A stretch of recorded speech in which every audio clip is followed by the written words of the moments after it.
All righty. Happy Monday. Welcome to week 2. I hope you all had a great weekend.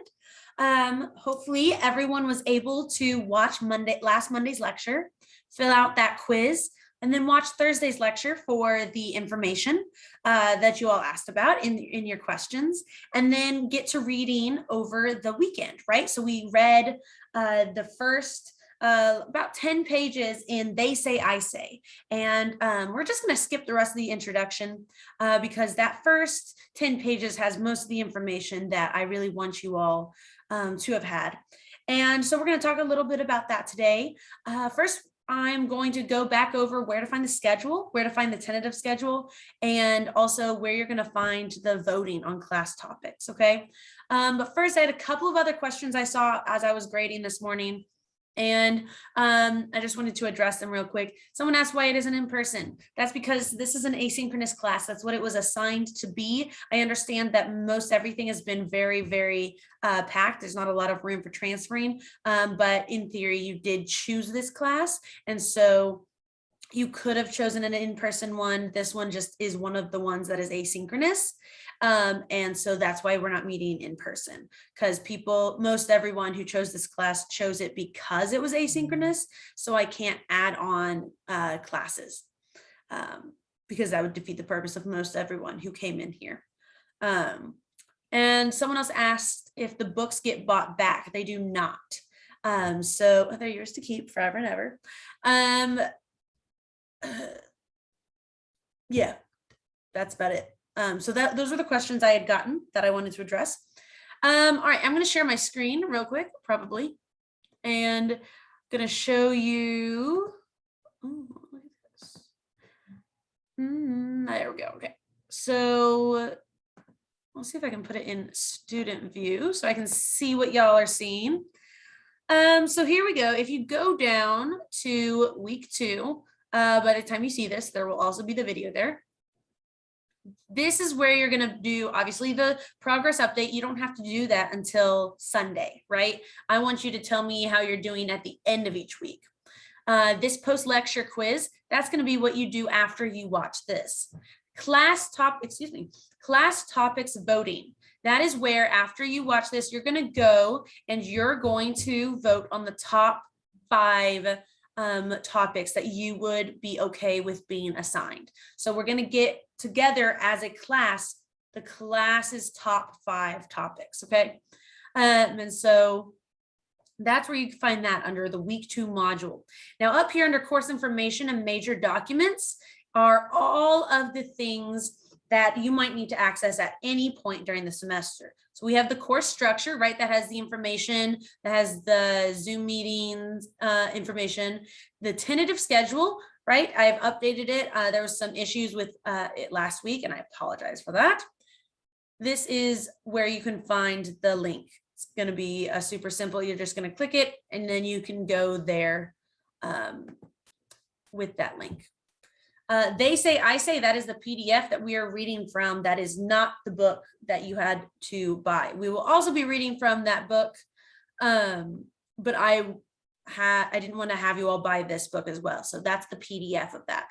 Recommended resources. Again, these are things that I highly recommend you using, such as the Presentation U tutorial. This is a video you can watch about how to use Presentation U. We're going to be doing presentations. You want to be on top of that and use that resource. And also the Writing Center instructions. Ooh, okay. The Writing Center instructions are how you can do in person, you can do e-tutoring, or you can do online synchronous, right? And so there are 3 different options. Here's how all the information that you need on that. That's under recommended resources. If I find other resources as the semester goes on, I will put them up there if they're things that I think will be helpful to you all as you're going around. And then of course, this is the syllabus. And so that is just a review of where everything's going to be and where to find it. If you'll notice, right, the lectures do not have a due date, right? I expect you to watch them before you do the quiz and before you do the progress updates. And those do have due dates, and I need to put a due date on this one. And that's not because not because you're going to lose points again until October 25th, but because I want it to show up on your to-do list, right? I want those things to show up so that you're able to remember that they're happening and that you don't want to get behind. So I'm going to leave student view. I'm going to stop sharing. All right, we're back. Just so you all know, you all now get the journey of coming along with me this semester as I get a new tattoo. I'm very excited. It's going to be like a 3-sitting tattoo. So you will get to see it evolve over the course of the semester. But this will be a question in the quiz is, what did Ms. Coulter get a new what? And the answer is tattoo. And that's because I really like it. And I'm excited for what it's going to look like. Don't worry, I'll show you when it gets updated. All right. So that's all of the beginning stuff. And now we're going to talk about the reading. And I wanted to give you all this introduction from They Say, I Say, because it focuses on the idea of conversations. And I think we have a lot of hard conversations nowadays. I think that that's something that we have to have. You have to be able to have a conversation. And having a conversation, especially when we think about it in academic terms or journalistic terms or reporting terms, right? When we're having conversations in a sense of viewpoints, we have to think about the importance of understanding what the conversation already is and what the different viewpoints are before we move to giving our own, right? We can't say what we think without acknowledging that we understand what has already been said. No one wants to be the butthead who comes in and is like, yeah, well, here's my opinion. And like, no, when actually that's already been talked about. We've already had those discussions. Someone has already said that. This also helps with plagiarism, right? If you're able to talk about the thoughts that people have said before and give them that credit, you avoid a lot of that plagiarism potential, right? So when you're thinking in conversations, the easiest way to enter conversations and give your own opinion is to summarize what the other people are saying and then to respond, right? That's where the title of this book comes from. And it's a more specific way of thinking about what we do in Word 110 and Word 111, right? Word 110, we focus everything on the rhetorical analysis and figuring out how to understand what other people are saying. Word 111 is really focused on how to respond to that and how to have conversations in groups, right? So They Say, I Say is a condensed, very practical way of looking at the bigger things that Word 110 and 111 do. So doing this process though, saying they said this and I say this can be daunting. It can feel like there's no good way to start or that you don't know when to stop, right? You don't want to have something that's all summary and lose your opportunity for your own opinion, but you also need to have a sufficient summary so that you're able to have your own opinion well-grounded, right? So what this book is helpful in doing is breaking down the very specific ways that you can do this. And a lot of the ways that it does this is through templates. And if you read those first 10 pages, you saw those templates and you were able to read through them and see different ways that they address the reason we need templates and some of the ways they're going to use them. But as we go on further in this book, you'll get more specific templates. You'll get more help with those. And the reason templates are helpful is because they help us become comfortable, right? If I told you to write a resume and you had never seen a resume before, you're going to be really overwhelmed because you might have all the information up here, but if you don't know how to put it out there, it's going to be really hard. So a template helps you take the information you already have and put it in the right form.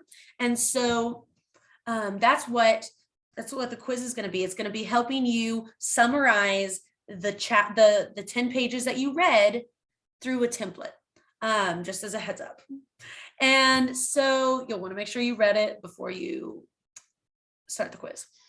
And so this is one sort of an introduction to what we're going to be doing in this course, right? This is what we're going to be doing in this class and how we're going to be using this book, and sort of the structure I want us to think about, both Word 110 and Word 111, but also the setup of assignments, right? So we start out with the rhetorical analysis, and we're going to talk about that assignment today because it's time to start thinking about, in conjunction with the course topics,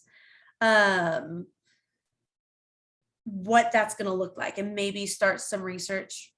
You'll have to wait until you get the group assignment for sure to know what your group wants to do, but it's a good idea to start thinking about what rhetorical analysis is and review your Word 110 information if you have forgotten it. So we're going to talk about the rhetorical analysis, but the rhetorical analysis is all of the they say part, right? You're using logos, pathos, and ethos, and kairos, right? You're using those 4 rhetorical appeals. We'll talk more about that. You're using those 4 rhetorical appeals. You're using your understanding of the rhetorical situation, and you're summarizing this big question of like, how well does this article understand the situation and speak and get its opinion across, right? You're analyzing the rhetorical choices of this article, of this argument, right? And so that is all a they say part. But as we move forward in the semester, we're going to get to project proposals, where you are saying, here's what the conversation is. Here's a potential solution. Here's a bunch of potential solutions. And then that final project is actually you doing a big form project. It could be a podcast, right? It could be a video. And we can look at that more later in the semester. But what that's gonna be is a compiled they say, I say moment, right? You're gonna be like, look, this is the conversation surrounding homelessness in Lexington. They say this, some people disagree, and they say that. There are these different conversations, different opinions happening. Well, we've looked at it and we believe this. We think that this is a solution. This is a solution that will work, and here's why. And let us show you why, right? They say, I say. Hopefully, I just realized that these are probably backwards for you all, but you get the forward momentum, the timeline idea. So that is something that is, oh, that's dripping, is reflected in the entirety of the semester, and not just in the Word 110, 111 schematic, or not just the books that we're reading, but I've tried to put it into the very structure of those assignments as we move through the semester.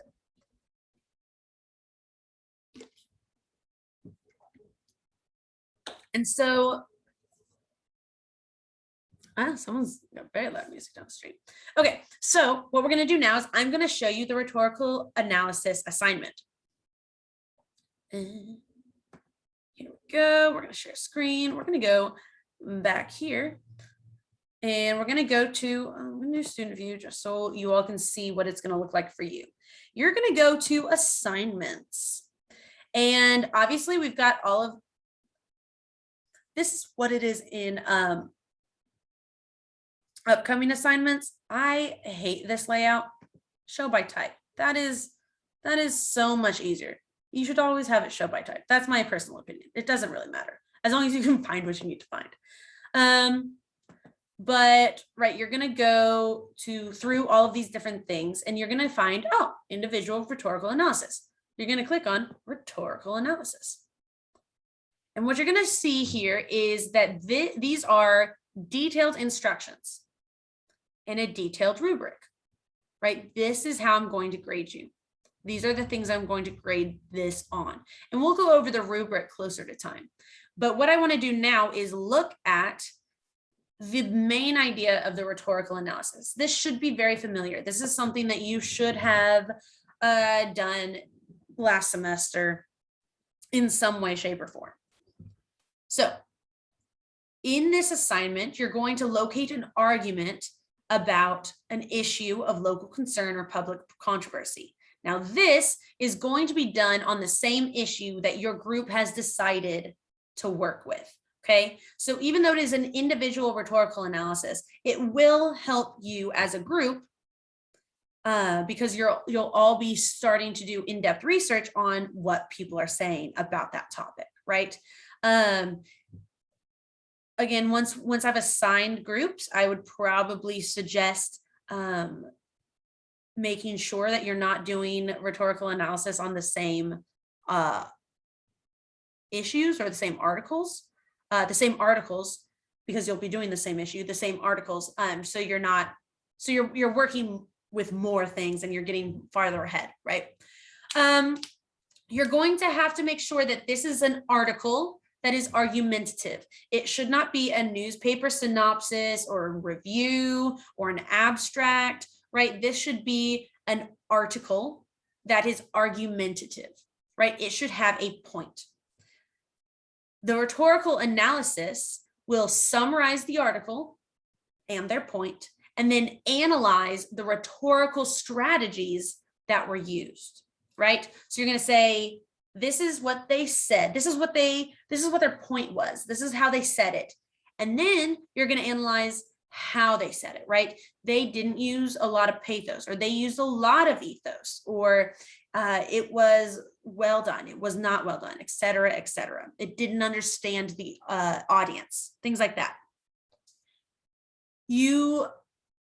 Things you will need to identify, right, are all the elements of the rhetorical situation, right? Rhetor, who's speaking, audience, who they're speaking to, constraints, things that constrain the argument, whether time or where it's published, things like that, and exigence. And exigence is why they chose to write this argumentative article. Should also be able to identify stakeholders, who's at stake in this topic. Each of the rhetorical appeals will also need to be discussed, even if it's only to say that there is none and that this is a failing in XYZ way, right? Logos, ethos, pathos, and kairos. For those of you who are not familiar with kairos, this is about timeliness. And we'll talk more about rhetorical appeals in a later lecture. Most importantly, and those of you who have had me before know that this is the question, right? This is the big question that rhetorical analysis should answer. To what extent or how much or how well, to what extent does this piece of rhetoric, this article that is argumentative, effectively argue its claims or its point to its target audience through the rhetorical choices it makes? To what extent does this piece of rhetoric effectively argue its claims to its target audience through the choices it makes? You are not making an argument. You don't have to do that right now. Jesus. All you have to do is identify their argument and the rhetorical choices they make and answer how or to what extent, how well they achieved their goals, right? You get to guide the reader through someone else's logic and break apart the way that their arguments were made. That is what a rhetorical analysis is. And if you would like to look at the rubric, you can, right? Actual rhetorical analysis and organization are going to be the two biggest points. Rhetorical analysis is the identification of logos, ethos, pathos, kairos. Down here, you can also see that the rhetorical situation is going to be very important. The rest of this writing style, citations, and length are more logistical, right? Did you write enough words? Did you cite everything? Did you have major spelling or grammatical errors, right? Organization, there is a clear thesis. Just because you are not offering a counter argument doesn't mean there can't be a thesis, right? So that's what this assignment is. That's what the rhetorical analysis assignment is. So now we're going to move on to the topics that you all submitted. I was really excited to get to read all of them. There was some overlap on everything, and so I sort of clumped things together in topics. And so I'm going to read through them right now. You'll be able to see them when you go to vote on them. So don't worry about trying to write them down or anything like that, or trying to memorize what I'm saying. So I'm going to read through them just so you have a chance to be thinking about them before you go vote on them. But it is important that you are able to vote quickly before Thursday, because I will be taking the results and announcing what the 5 topics will be on Thursday in Thursday's video. So if you would like your vote to count, it will need to be cast before Thursday. Okay, so the topics we have are sexual assault on UK's campus, parking at UK, COVID-19 safety measures / enforceability / weekends versus weekdays, conformance / information dispersal / mask litter at UK.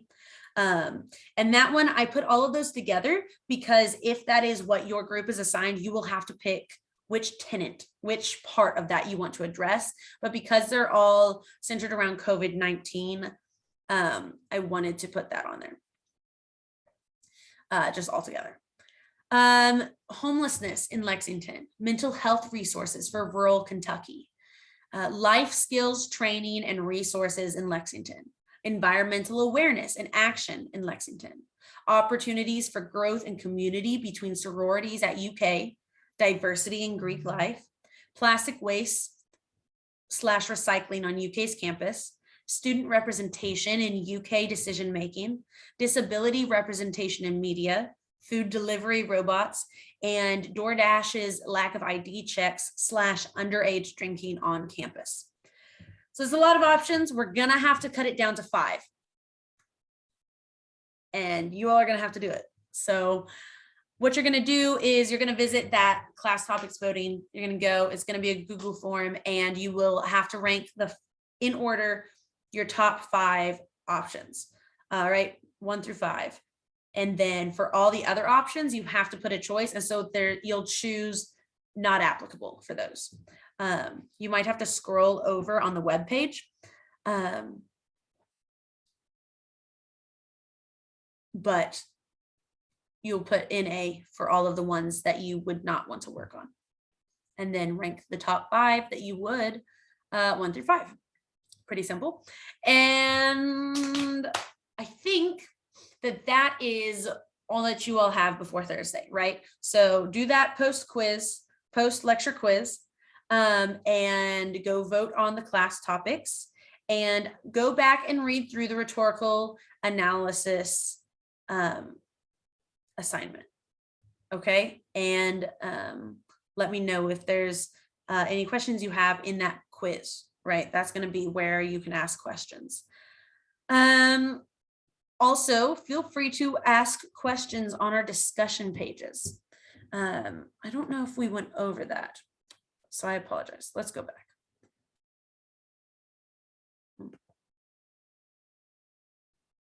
And by go back, I mean I can't find it.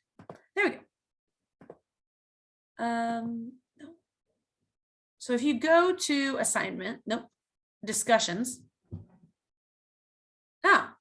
Well, that would be a problem. I have not let you all see it. All right, well, I will change that. Sorry about that. I will go to the settings and make sure everyone can see the discussions. But there should be a thread on there where you can ask questions, and anyone can answer, right? Any of the students can answer, and anyone can see what I answer. So that's also another way to ask questions. And yeah, so make sure that you all do that. And I hope that you all have a great week. And I will see you all on Thursday.